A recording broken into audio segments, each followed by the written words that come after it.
Hello बच्चों। चलिए प्रश्न पढ़ते हैं बच्चों। प्रश्न में बोला गया है दो केंद्रकों की द्रव्यमान संख्या का अनुपात 1:3 है।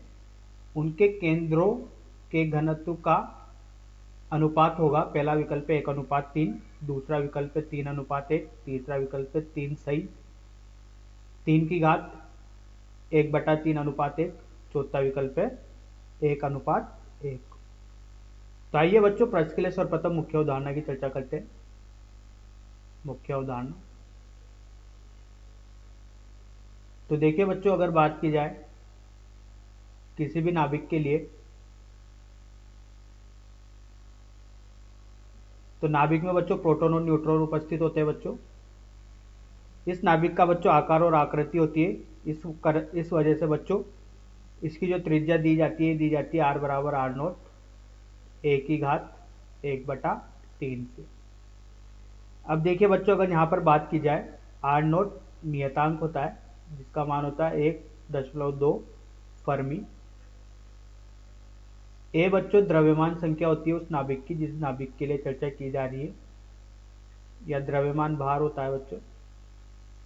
किसी भी नाभिक को प्रदर्शित किया जाता है वो कुछ इस तरीके से किया जाता है जेड ए से।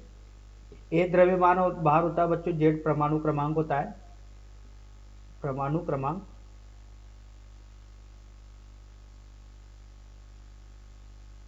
और आर बच्चों नाभिक की त्रिज्या होती है। अब देखिए बच्चों, अगर यहां पर बात की जाए घनत्व की, तो घनत्व होता है रो बराबर द्रव्यमान बटा आयतन। और जैसा बच्चों चर्चा की गई है, तो चर्चा में बच्चों ये देखा गया है कि जो भी नाभिक होता है इसका आकार और आकृति होगा तो इसका आयतन भी होगा। ठीक है, तो देखिए बच्चों ये जो आयतन होगा, ठीक है, तो आयतन किसके बराबर होगा बच्चों? ये एक गोले के आयतन के बराबर होगा।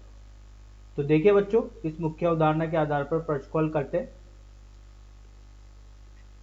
प्रश्न में बच्चों जो दिया गया है वो दिया गया है द्रव्यमान संख्याओं का अनुपात, मतलब A1:A2 दिया गया है, वो 1:3। इसका मतलब बच्चों दो नाभिक होंगे। ये A1 नाभिक है जिसका द्रव्यमान संख्या A1 है, और ये A2 नाभिक है जिसकी द्रव्यमान संख्या A2 है। इसका घनत्व ρ1 है और इसका घनत्व ρ2 है। इसका आयतन V1 और इसका आयतन V2 है। तो देखिए बच्चों, अगर पहले नाभिक के लिए बात की जाए तो पहले नाभिक की जो त्रिज्या होगी बच्चों, इसकी त्रिज्या R1 और इसकी त्रिज्या R2।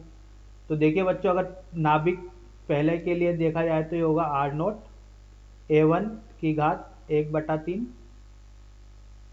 और बच्चों इसी तरीके से अगर मान लीजिए बात की जाए दूसरे के लिए, तो दूसरे के लिए R2 बराबर R0 A2/1/3 होगा। अब देखिए बच्चों, अगर यहाँ से घनत्व देखा जाए तो घनत्व होगा बच्चों, घनत्व बराबर द्रव्यमान बटा आयतन। तो ये होगा बच्चों द्रव्यमान बटा आयतन। तो द्रव्यमान पहले के लिए बच्चों द्रव्यमान m1 और दूसरे के लिए द्रव्यमान m2, जो कि किसके बराबर हो जाएगा बच्चों? द्रव्यमान संख्या के। तो घनत्व पहले के लिए क्या होगा? घनत्व पहले के लिए होगा बच्चों A1 बटे, अब ये गोला है तो इसका आयतन होगा 4/3 पाई R1 का घन। दूसरे के लिए होगा ρ2 बराबर घनत्व द्रव्यमान संख्या A2 बटे 4/3 पाई R2 का घन। तो देखिए बच्चों, अगर यहां से देखा जाए तो अनुपात निकालना है। तो देखिए बच्चों, अनुपात निकालने के लिए क्या करते हैं? घनत्व का ρ1 बटा ρ2 करते हैं बच्चों।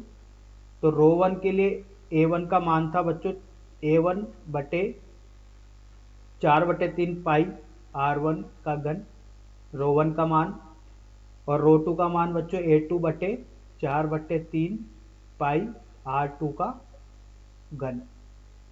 4/3 पाई से 4/3 पाई कट गया, तो यहाँ से मिला बच्चों A1 बटा A2। ये होगा बच्चों R2,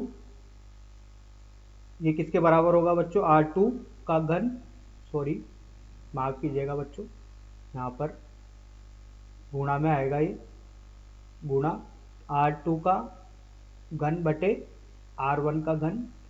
अब देखिए बच्चों, R1 और R2 का मान रखते हैं, तो ये A1 बटे A2,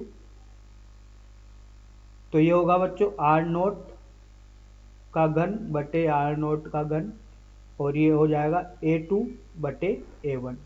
जो यहाँ पर बच्चों त्रिज्या है R1 और R2, तो इनकी घात है 1/3, जो कि घातों से कटी आएगी, तो यहाँ पर बचेगा सिर्फ A2 बटा A1।